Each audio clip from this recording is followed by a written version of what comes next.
Impact on industrialisation, मतलब इस work पे औद्योगिकीकरण का क्या प्रभाव है। ठीक है, तो पहला सामाजिक प्रभाव, social impact. Coal mining shape the characters lives, मतलब कोल माइनिंग जो है वो कैरेक्टर्स के जीवन को आकार देती है, जैसे वर्कर होंगे वैसा जीवन। डी ह्यूमनाइजेशन, मतलब अमानवीयता, है ना। ह्यूमनाइजेशन मानवीयता, डीह्यूमनाइजेशन अमानवीयता। Industrial labour takes a physical and emotional toll, मतलब उनको जबरदस्ती में टॉर्चर होते हैं वो, कैसे फिजिकली भी होते हैं और इमोशनली। फिजिकली देख ही रहे हो, करवा रहे हैं जबरदस्ती का काम। पहले इंसान को जानवर ही समझा जाता था, ऐसे सिर्फ दो ही टाइप के लोग होते थे, एक बड़े लोग, बड़े हमेशा कंट्रोल करते थे, और जो छोटे थे ना उनकी जिंदगी वहीं सड़ जाती थी। लाइफ पूरे जीवन, मतलब पूरा जीवन काम करेंगे पूरा किसी दूसरे को बनाने। आज हमारे इंडिया में जितनी भी जो ग्रेट महान धरोहर है ना, हम लोग जिसको बोलते हैं, बड़ी बड़ी शानदार मस्जिदें, बिल्डिंग्स, या बड़े बड़े मंदिर, खजुराहो हो गए, इनके प्राची नहीं, कौन से, तो इन सब के पीछे डार्क रियल जो आपको कभी नहीं बताई जाएगी, न किसी बुक में पढ़ोगे, क्योंकि अगर आपने इसको बुक में पढ़ लिया ना तो विरोध हो जाएगा पूरे देश में। अब प्रश्न ये उठता है कि तो जब कहीं बुक्स में नहीं लिखा तो कैसे ऑब्जर्व किया, वो अंदाज लगाते हैं। एक मंदिर को बनने में 10 साल लगते हैं, एक पत्थर को वहां ऊपर पहुंचाने में इतना श्रम लग 500 लोग लगते हैं ऊपर चढ़ाने, और जब कर्मचारियों की बात करते हैं तो 20-20 हजार लेबर लगते हैं। बोलो ये लेबर कहाँ यार काम, क्या ये पेमेंट पे काम किए होंगे।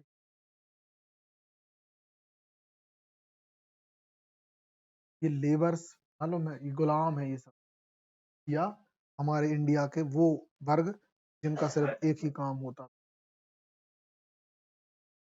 समझ गए। सांची इसलिए नहीं क्योंकि सांची सिर्फ एक गुम्बद है, गुम्बद ही तो है, पूरा सांची का जो स्तूप है वो गुम्बद है, लेकिन जो बाउंड्री है वो पता है, वो उनने नहीं बनवाई जिनने गुम्बद बनवाया था, गुम्बद बनवाया था अशोक ने, लेकिन जो गेट है ना, ये गेट किसी और ने बनवाए थे, मतलब पत्थर नहीं है, छोटी छोटी ईंटों से बना।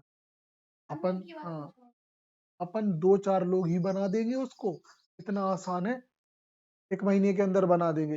जब इतने इतने बड़े बिल्डिंग बना लेते 2-2 महीने मंजिल की, वो कितना ही है, गुम्बद है। तुमने उनके कमरे भी देख लिए, कितने सरल हैं, 4-6-10 पत्थरे रखे हुए हैं, उसमें बैठ के वो लोग ध्यान करते थे। सरल है ना, डिजाइनिंग नहीं है उनकी, थोड़ा बहुत उन्हीं ने लिखा है। खजुराहो के टेम्पल देखा हो, चंदेर लाजाओं ने 10 सालों में बनवाए हैं, कितना लेबर लगा होगा, कितनी मेहनत लगी होगी, है ना। अच्छा, और वही लोग हैं जो उनको बनाने वाले, जैसे अ, हम जाटवों के लिए, मेहरबारों के लिए, है ना, अछूत माना जाता है, मंदिरों में कभी एंट्री नहीं, मैं तरबसूर सबके, तो ऐसा ही एक होते हैं सिलावट, उल्टी में बहुत है बच्चे, ये भी अपन हाँ, ये अपने में ही शामिल माना जाता है, लेकिन ये लोग सिला, मतलब पत्थरों पे काम करने, कलाकारी वाले, मतलब ये वही है जिन मंदिरों की मूर्तियों पे इनके बैठ के इनने छेनी हथौड़े से उसको बनाया, फिर बाद में उसी मंदिर में उसको घुसने की परमिशन दी। जब कभी इतिहास की बात हो तो ये जो होता है ना, ये रिसर्च वाले, मतलब ये पीएचडी का मैटर है, तुम्हारा मैटर नहीं है। पीएचडी जो करते हैं वो ये ऐसा सोचते हैं, फिर वो अब जो रिसर्च करने जाके, वैसे हम मान लो हिस्ट्री से पीएचडी करते तो हम उन्हीं मंदिरों में जाते और ये डार्क रियलिटी पता करने की कोशिश करते कि इंसानों के साथ अत्याचार कितना हो। एक आध दो सबूत हमें मिल गए तो हम ये सर्च सफर हमारी पीएचडी डन हो गई। एक आधी चीज में सफल, हाँ बस एक भी बस, समझ गए। इंग्लिश में बहुत है, इंग्लैंड जाके लाइब्रेरीज में पढ़ो, हाँ जानो बहुत है।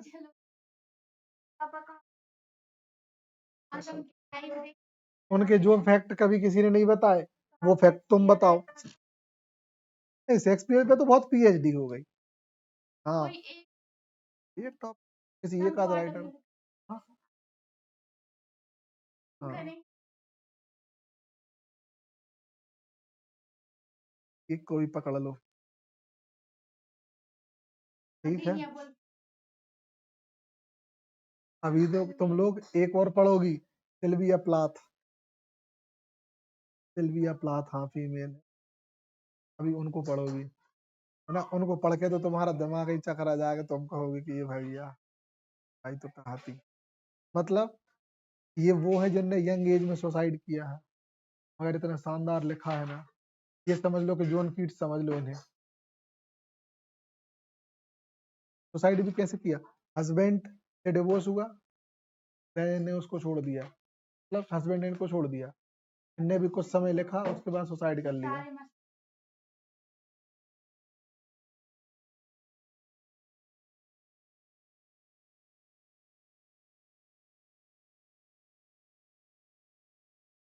Sylvia Plath, SYLVIA,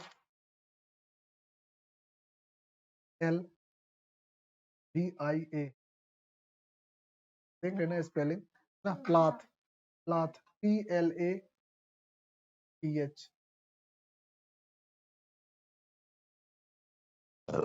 Sylvia Plath. ये हार्ट टचिंग स्टोरी है इन राइटर्स की, वर्जीनिया वुल्फ से ज्यादा। इनके जो हस्बैंड थे ना, जिनसे इनका डिवोर्स हुआ था, वो नोबेल अवार्डी है। टेड ह्यूग की पोयम आपने उसमें पढ़ी होंगी, किसमें,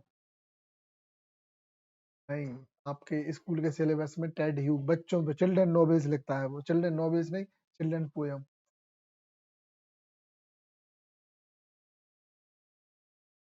लिखता था। टेड ह्यूग थे वो, है ना, सिल्विया प्लाथ के हस्बैंड।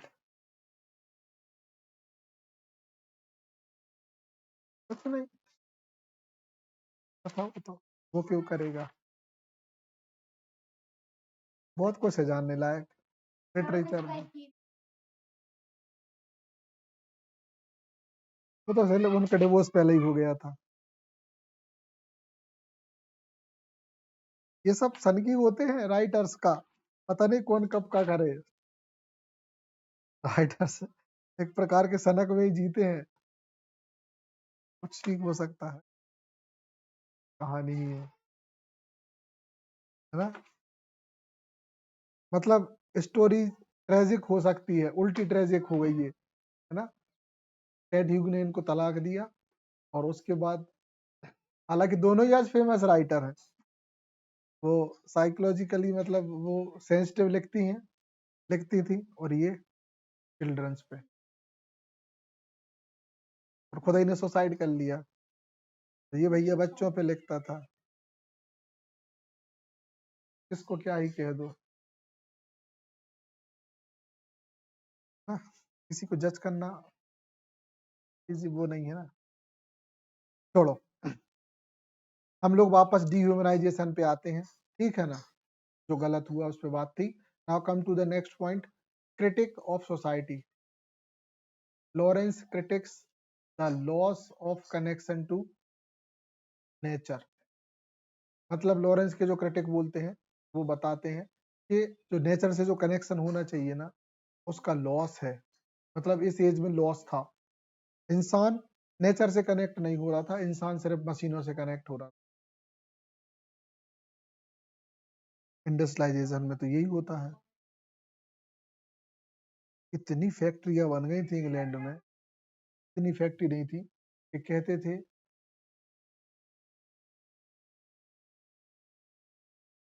भारत में जितने महल होंगे ना समय, उतनी तो यहाँ इंग्लैंड में फैक्ट्रियां ही थी। भारत में बहुत महल कई पीढ़ियों से बनते आ रहे थे, बहुत फैक्ट्रियां। Next, symbolism and imagery. एक एक करके पूरा देखें। पहले नेचर देखें, सिंबलिज्म एंड इमेजरी। नेचर क्या है? तो नेचर मतलब उस वर्क में नेचर दिखाया गया है, प्राकृतिक सौंदर्य दिखाया गया। इस वर्क में ये क्या चीज को शो कर रहा है? Flowers and landscape are symbolic. मतलब जो फ्लावर है और जो लैंडस्केप है वो नेचर को सिंबलाइज कर रहे हैं। ठीक है। फिर जो light and dark represent inner life and relationship.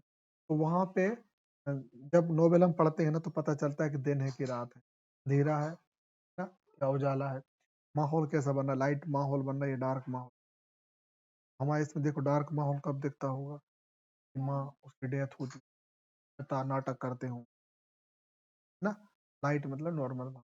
तो रिप्रेजेंट इनर लाइफ, इंसान के अंदर क्या जीवन है उसको और उसके रिश्ते को ये कलर्स रिप्रेजेंट करते हैं। फिर कलर रेड, लाल कलर का वहां पे यूज हुआ होगा, associated with passion and violence. Lal colour तो जानते ही हो, भड़कीला रंग कहलाता है, किसी भी चीज की तरफ पैशनेट होने को दर्शाता है। वायलेंस, खून खराबा है। जैसे अपन स्कारलेट लेटर की जो स्लाइड देखे, अपन ने यूज किया, पता नहीं था हमें, नहीं तो हम इसमें भी कोई ऐसा ही मतलब वो यूज करते। हाँ? ठीक, लास्ट है lilies symbolise beauty and decay. Lily का फूल होता है, याद करो।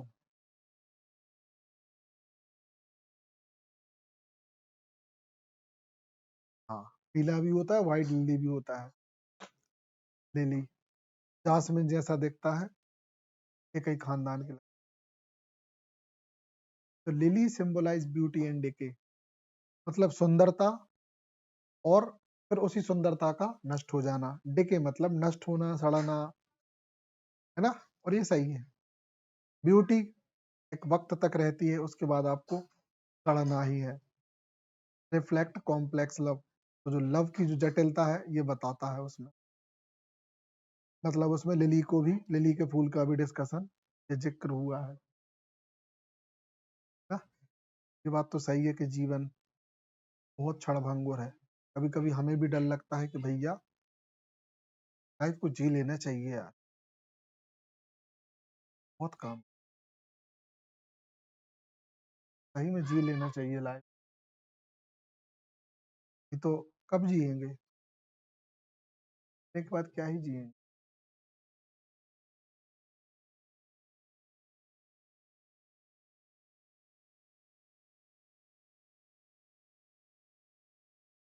मतलब कैसे जी, मतलब इसलिए हम लोग अब सोच अब सोचते हैं ना, यार अभी तक कहीं ज्यादा लंबे चौड़े नहीं गए, होना पड़ेगा लंबा चौड़ा।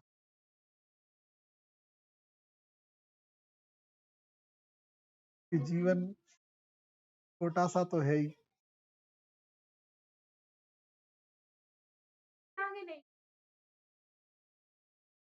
है कहा, देश देश से तो छुटकारा नहीं मिलेगा। और बस एक चीज खतरनाक है, देश से भाग सकती हो, और आज के समय में एक चीज जो सबसे खतरनाक है वो यही है आज के समय में, पैसे को कमाना। बाकी तुम दुनिया का सब काम कर लो, एक बार बस वो आ जाए हाथ में, फिर तो दुनिया के तुम कोई कोई के बाप है नहीं डरा रहा है।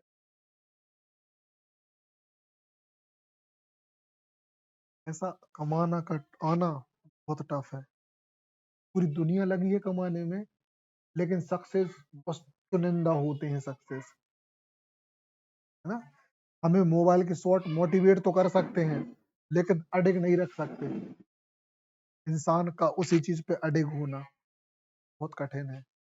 अच्छे अच्छे लोगों ने, नए नए जो आज के छपरी लोग हैं, उनने कई ठो बिजनेस डाल लिए, सब चुप हो जाते हैं, लास्ट में भी बहुत सामान्य जीवन जीवन लगे थे।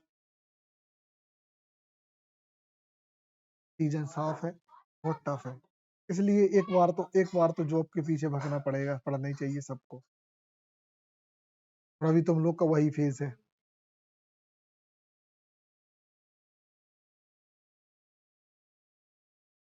बस वही, बस टारगेट वही रखो। पैसे को टारगेट नहीं करना अभी, सिर्फ जॉब को टारगेट करना। तुम्हें कई मोबाइल, कई शॉट, पता है क्या मोटिवेट करेंगे? Business, business. और बिजनेस के तुम देखना 90% एड बिजनेस के ही आते हैं। ये ऐप वगैरह है ना, इनमें धोखे में बिल्कुल मत रहना, क्योंकि बहुत डार्क रियलिटी है।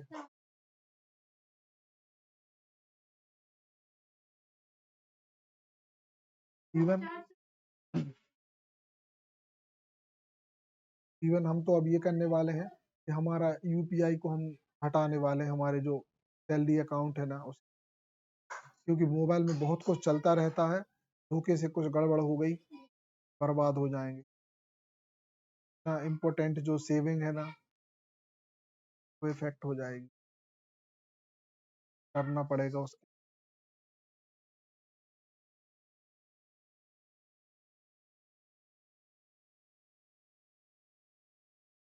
यूपीआई से हटाएंगे हम उसको।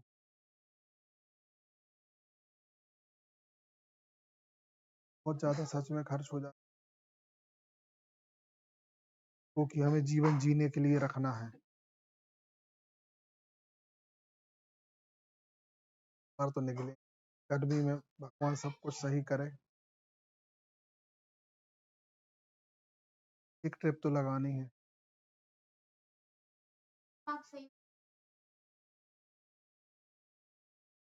नहीं, बहुत बहुत ज्यादा वो हो, कहीं गए ही नहीं है।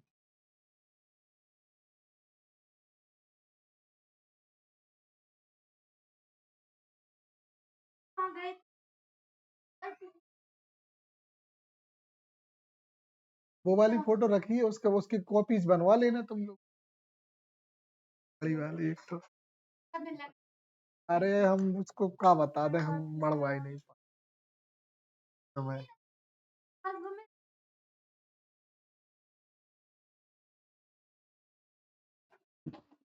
हाँ, हाँ, लिलीज, उसमें लिली के फूल दिखाए हैं, तो हमने बताया रेड भी होती है, व्हाइट भी होती है, दो लिलीज। रिफ्लेक्ट कॉम्प्लेक्स लव, एक जटिल जो प्रेम है उसको बताया है इसमें, है ना। कैसे बताया है वो नोवेल पढ़ के आएगा समझ में। नाउ लॉरेंस नरेटिव स्टाइल, भैया का नरेटिव स्टाइल क्या है? थर्ड पर्सन नरेशन, है ना। अक्सर इसी नजरिए में ही मजा आता है, इसी पॉइंट ऑफ व्यू में मजा आता है। Safe understanding of characters and events, then stream of consciousness, मतलब ये भी इसमें यूज है। कन्वे थॉट्स एंड फीलिंग्स, जो विचारों को और भावनाओं को क्या कराती है? कन्वे कराती है, मतलब सहमत कराती है कि हमें ये चीज है। नाउ लास्ट, लिरिकल प्रोज, कुछ बातें ऐसी कही गई होंगी जिनको कि आप गा, मतलब एक रिदम में गा सकते हो या एक फील में बोल सकते हो। इवोक विविड सीनरी एक्सपीरियंस, जो किस चीज को उकसाता है? एक जीवंत संवेदनशीलता के अनुभव को। ठीक, ये तीन चीजें। Next, critic reception and legacy, और critical reception and legacy. Initial reaction, तुरंत क्या रिएक्शन हुआ? Controversial surrounding sexuality and the working class life, मतलब इस नोवेल के बाद सराउंड में ये एक अलग ही बात निकल के आई, क्या ही कहो। अच्छा, इससे पहले कि हम पर और आगे बढ़े, बता दें कि उस समय पे ये एक गंदा नोवेल माना जाता था, क्योंकि इतना पढ़ना भी उस समय पाप माना जाता था। अगर कोई नोवेल आ गया ना उस समय, वो मतलब ये समझ लो कि बैन नोवेल था। हाँ, एडिपस कॉम्प्लेक्स, और बहुत ज्यादा मतलब ऐसा लगता था कि ये मालूम है, उस समय के हिसाब से बलगर था ये बहुत ज्यादा। आज कोई पढ़ेगा तो कहेगा इसमें कुछ है ही नहीं। आजकल तो ज्यादा टीवियों पे देख रहे हैं अपन, परिवार के साथ बैठ के।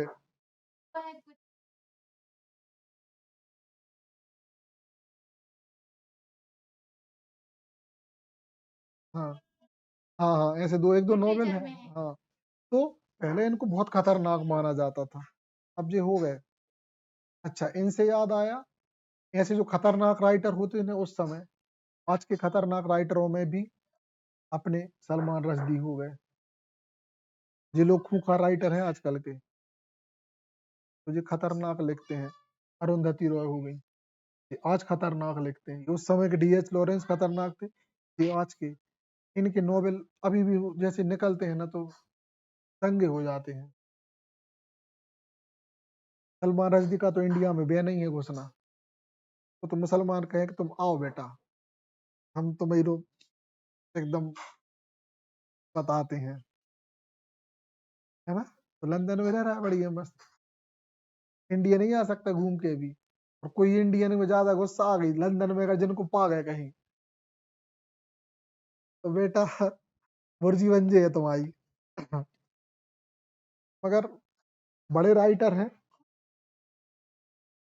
तो सेफ रहते हैं, अच्छी जगह पे रहते हैं। मतलब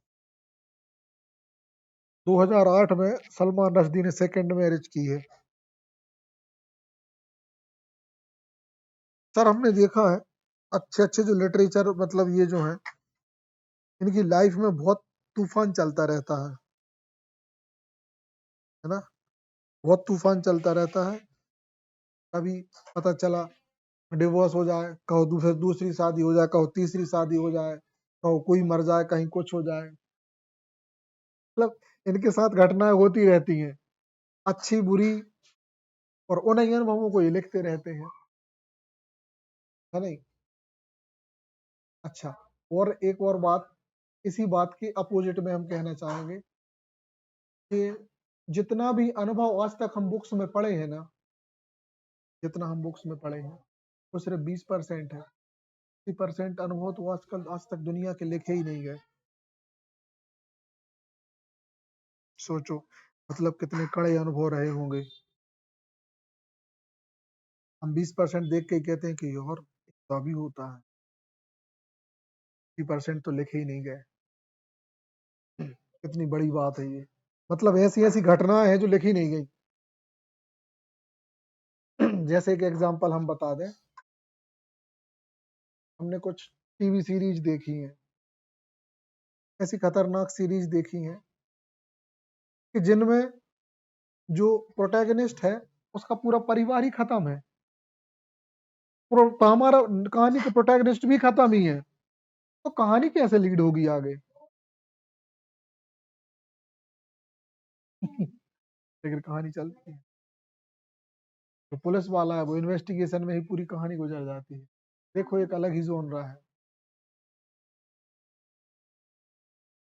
वही है ना, तीसरा व्यक्ति उस कहानी को नरेट करता है और पूरा लास्ट में हमारे हीरो को वो जो भी कुछ हो सिद्ध कर ही देता है। कहो गलत सिद्ध कर दे, कहो सही सिद्ध कर दे। खतरा है ना, लेकिन कैसा, मतलब कैसे कैसे जोन रहा है। तो समझ लेना कि 20% ही लिखा है राइटरों ने, क्योंकि राइटरों ने, अच्छा राइटर की एक खासियत ये होती है कि वो एक्सप्रेस कर पाया, हम और आप एक्सप्रेस नहीं कर पाते। हम इंसान नॉर्मल लोग एक्सप्रेस नहीं कर पाते, राइटर कर पाता है। वो एक्सप्रेस कर पाया, उसको दुनिया पढ़ती है। इसलिए द इग्नोरेंस ऑफ लर्न में बोला गया है कि लाइफ के उन अनुभवों को भी महसूस करो जो लिखे ही नहीं गए कभी। हम वो करते भी हैं, है ना। कैसे करते हैं, जैसे तुम्हारे बता रहे, इस पे इस ऐसी घटनाओं को तुमने कभी किसी ने सुना नहीं होगा कि एक दिन रात को कितने 8 8 बजे थे, हम जा रहे थे खिरिया सवारी के। तो हम मतलब यहाँ से 6 7 बजे निकले। वहां पे कुछ स्पेशल खाना बन रहा था, हमारी जीभ हमें वहां खींच के ले ठीक है। हम जहाँ से जाने लगे जोगा रोड से, हमने कहा जल्दी पहुंचेंगे, निकल भी गए। तो जैसे ही निकले, रास्ते में यहाँ गिरने लगा पानी। कहाँ है ये अपना, ये जो थोड़े से आगे जाते हैं ना, जो टर्न होके 2 3 खेत अपन आगे गए तो वहाँ पानी गिरने लगा, जो वहां से आधा किलोमीटर पीछे। अब बहुत तेज पानी, बिजली तड़कने लगी, पेड़ों के नीचे थे तो वो पता था कि बिजली गिरती है तो पेड़ों ही पे गिरती है। अब सोचे कहाँ खड़े हो, ये बहुत तेज तड़क रही। धीरे धीरे देखते देखते पत्तों पे से पानी नीचे आने लगा, हम पे टपकने लगा। पहाड़ में जाए, गाड़ी उठाओ चलन, गाड़ी स्टार्ट की, चल दिए। फिर तो रास्ते में ध्यान आया, मोबाइल रखे हैं, पानी ढूंढ रहा है। हम डिक्की की डिक्की कैसे खोले, बैटरी रखी है कि गाड़ी है की, वो तो ये खुल नहीं सका। फंस गए, अरे यार। फिर क्या किया, हाँ हमने एक काम किया, कहा चलो एक काम करते, एक ठो पनी रखी थी, है ना, इतनी सी। नहीं यार, पनी नहीं थी, सॉरी नहीं थी पनी। तो हमने एक काम किया कि मोबाइल से बैटरी निकाल लें। उस समय ये अच्छा फंक्शन था कि बैटरी निकलती थी। हमने बैटरी निकाली, बैटरी अलग, मोबाइल अलग। अब बैटरी में भी एक समस्या कि पानी में हम गीले होंगे तो उसके प्लस माइनस टर्मिनल अगर पानी से रेट हुए तो कहते हैं कि बैटरी फट जाती है। हम और टेंशन में। तीसरी बात, हम गाड़ी चला चला तो मालूम हमने गिरते पानी में, हम तो गीले तो हो ही गए थे। हमने देखा कि खिरिया 2 किलोमीटर, हम तुम्हारी खिरिया में घुस गए, है ना। और तुम्हारी खिरिया में घुसने से पहले याद करो कि पहले वो रोड बनी नहीं थी, कच्ची रोड थी इनके। हाँ तुम्हारे मुंह मौत पे की नहीं, यहाँ से जोबा से, हाँ, जोबा से खिरिया के लिए रास्ता बनी नहीं थी। और हम वो कच्चे रास्ते में 1 किलोमीटर अंदर घुस गए, वहां जाके हमारी गाड़ी रुक गई, फंस गई, पूरी मिट्टी भर गई चकों में, पानी में पूरे गीले हो रहे, बैटरी के फटने का डर लग रहा, मोबाइल में तो भर चुका पानी। और और गाड़ी 1 किलोमीटर पे फंसी है। अब और तीसरी चीज मालूम क्या थी, बिजली तड़कती ही जा रही थी, और हम छोटे छोटे पेड़ थे, हमें डर लग रहा था कि इन पे हम नाटक हो न जाए, अब करें तो करें। और माहौल से हम गाड़ी एक 1 किलोमीटर अंदर ले गए, अब हम वापस खींच के कैसे लाएं, गाड़ी नहीं छोड़ सकते, लाख रुपया एक चीज गाड़ी नहीं छोड़ सकते। मत हिम्मत हमने करी, हम गाड़ी को लगभग आधा किलोमीटर खचोड़ के लाए बिना चक्का घुमा। फिर वहां उसी पानी में हम बैठे, पालती मार के बैठ गए होते ही रोड पे, थक गए जब बहुत, हाँपत हाँपत बैठ गए। फिर बैठ के हम मेन स्टैंड पे लगा कर भाड़ा में जाओ तो रोड पे आधी साफ करी। फिर जैसे तैसे उसको स्टार्ट किया। फिर तो खुशी इस बात की थी कम से कम पेट्रोल फुल था। धीरे धीरे एक दो बार फिचल, पाँव टेक टेक ही, रात के 9 बज गए थे, 7 बजे के यहाँ से निकले, बज गए सुबह आते आते तक ना। जब बोर्ड देखो हम लोग जो खिलिया, इतना बड़ा धोखा होगा हमारे साथ, जल्दी जावे के चक्कर में। तो जब घर पहुंचे ना, फिर हम उतने से निकले तो गाड़ी बहुत कपत कपत से चला रहे, क्योंकि हाथ पैर जवाब नहीं दे रहे, बहुत ज्यादा थक गए थे, ऐसे कांप रहे थे हम, ठंड पानी और ऊपर से पसीना, और बहुत थकावट की वजह से एकदम टूटे टूटे से, बहुत डरते डरते से हम पहुंच गए हम खिलिया। फिर वो खाली 8-10 किलोमीटर चला के थी ये कहानी हुई। क्या कोई ऐसे एक्सपीरियंस कभी किसी ने लिखे होंगे? नहीं, हमारे साथ ऐसे खतरनाक अनुभव होते हैं और हम उससे सीख लेते हैं। तो तब से हम अपनी गाड़ी में हमेशा एक तो पनीर रखते हैं, एक तो रस्सी का टुकड़ा रखते हैं, है ना, ये सब जुगाड़ है। हाँ ठीक है, 2-3 रूमाल रखें, है ना, मतलब अननेसेसरी चीजें, एक टेप रखेंगे, टेप डाला रहता है, देखने वाले लोग कहते हैं काका डालो काका धरे है गो, मूर्ख क्या ही देते तो का भरे है वहां कचरे से। अब वो इंसान है, वो अनुभव नहीं पता, हम बदे ना काम थे। कभी हम ऐसे फंसे तो छोटी सी रस्सी हमारी गाड़ी को खिंचवा देगी, है ना। टेप हमारा, अगर कहीं कोई टूट फूट होती है, चाहे उसमें हो चाहे हम में हो, हम वहां टेप लगा सकते हैं, है ना, कोई भी घटना होने पे। फनी इसलिए कि कुछ हो ना हो, हमारा मोबाइल तो उसमें सेफ रखा जाएगा, लॉक वाली। दुनिया के लिए जो चीज मूर्खता लगती है, जरूरी नहीं है कि सबके लिए वो अच्छी ही हो। अपन ने जिया है ना उसको अपने पास। तो यही है 80% अनुभवों में से एक अनुभव। इसलिए हमें आज भी बुखरिया याद है। इसलिए याद है न कि रोशनी की वजह से। आधे रास्ता तक गए थे, तो पता है हिम्मत करके 2 किलोमीटर अंदर घुस जाते तो हालत होती। लौटते कैसे? तब इनसे भी संपर्क नहीं था कि हम वहां जाके रोज कहते रोशनी भाई।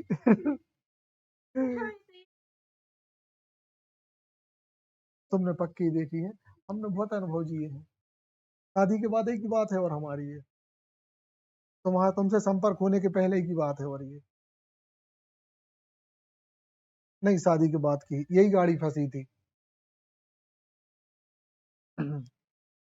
16 की शादी हो गई, शादी के बाद यही समझ लो कि एमए के आजू बाजू का समय है।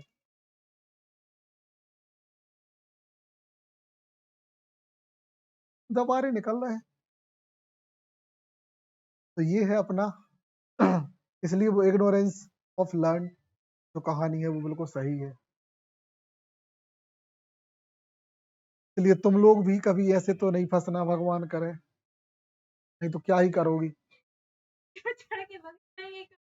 गाड़ी नहीं छोड़ सकते थे हम। हमने कहा जब तक है जान शरीर में जितनी दम है ना। किसको लात मारते? हमने अपने आप पे गुस्सा आ रहा था, मगर हम सांस नहीं तोड़ सकते। हमने कहा था कि इतनी तो हिम्मत है बेटा।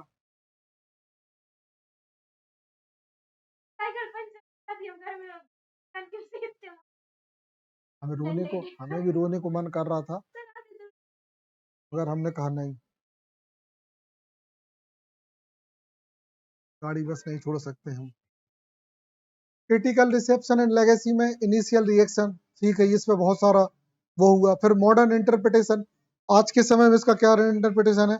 तो फेमिनिस्ट एंड साइकोलॉजिकल थ्योरीज इस पे लिखी जाती हैं या इस पे डेवलप हुई हैं, क्योंकि मिसेस गर्ट्रूड मोरेल पे ये कहानी बेस्ड है और उसके बच्चे पे, है ना, और इनके साइकोलॉजिकल रिलेशन पे। तो आज बहुत सारी थ्योरीज निकल के आती हैं, है ना। कहने का मतलब इनडायरेक्टली हमारे फ्रॉड भैया का भी इसमें इन्वॉल्वमेंट आ जाता है। Now the third, enduring impact, influence on subsequences generation, मतलब आने वाली ही जनरेशन पे इसका प्रभाव होगा। ये वर्क हमेशा सदा ही रहेगा। Enduring power of Sons and Lovers, अच्छा ध्यान से देखा है कि सन्स एंड लवर्स इसका टाइटल क्यों दिया होगा? हाँ, और नहीं, देखो ये यहाँ पे जो सन्स हैं वो वही लवर्स हैं, समझ गए? हाँ, जो सन्स हैं वही लवर्स हैं, मतलब ये उन्हीं को प्यार करती है ना। मतलब यहाँ पे सेंस उतना ज्यादा वो नहीं है ना, वैसा वाला लव अपन बिल्कुल उसको ना कनेक्ट कर पाए, लेकिन कहीं ना कहीं उसी की बात वैसी होती है। मतलब एक डॉगमा क्रिएट करके छोड़ दिया है राइटर ने, पता है, डॉगमा क्रिएट करके छोड़ दिया है। डॉगमा मतलब कैसा पैराडॉक्स क्रिएट करके क्या छोड़ दिया कि ये सन ही इसके लवर्स है। अब तुम्हें जो दिमाग लगाना हो लगा लो, बस उसने बोल के। अब यही तो उनने के लिए क्लैरिफाई नहीं किया, यही कह के तो तुम्हारे दिमाग में, इसीलिए तो नोबेल हिट हो जाती हैं, मतलब अधूरे पे बात को छोड़ देना। अब आप तुम सोचो, तो यहीं से फिर वो इडिपस कॉम्प्लेक्स आ जाता है, समझ गए? तो ये कहानी उनने ऐसे बता के छोड़ दिया। अच्छा, उसमें वो पूरी बात बताएंगे लेकिन इनडायरेक्टली वहां उसको छोड़ देंगे, ये कहानी बन जाती। मतलब मदर सन का अ, एक दूसरे के प्रति अट्रैक्ट तो होना, बट उनमें वो डिजायर ना होना जो एक लवर्स में होते हैं, जो कपल वाले लवर्स में होते हैं, वो डिजायर बस ना होना, लेकिन अट्रैक्शन पूरा होना, समझ गए? मतलब अट्रैक्शन पूरा होना लेकिन कोई भी डिजायर, गलत डिजायर ना होना। तो 80% बात तो हो गई, 20% वाली जो गलत थी वो रह जाती है। ऐसा कॉम्प्लेक्स सिचुएशन बनती है इसमें, तो समझना बड़ा टफ है। ठीक, फिर देख लें, this presentation explore the key themes and the critical insight of the Lawrence सेंसेनलोवर। The novel is literary masterpiece, ये तो है ही है। It profoundly explore human relationship, मानवीय संबंधों को ये एक्सप्लोर करता है। It's continue to resonate with readers, हमेशा ये रीडर्स को क्या करेगा, सोचने पे मजबूर करता रहेगा। It's raw honesty, timeless exploration of love, loss and the identity remain relevant. आज भी उसकी जो टाइमलेस जो रिलेटिविटी है, जो रिलेवेंस है, संबंध है, वो ऑनेस्टी मतलब ईमानदारी, वक्त के साथ हमेशा रहेगी, है ना। हाँ हाँ, एट साइलेंट। और यही हमारी स्लाइड खत्म।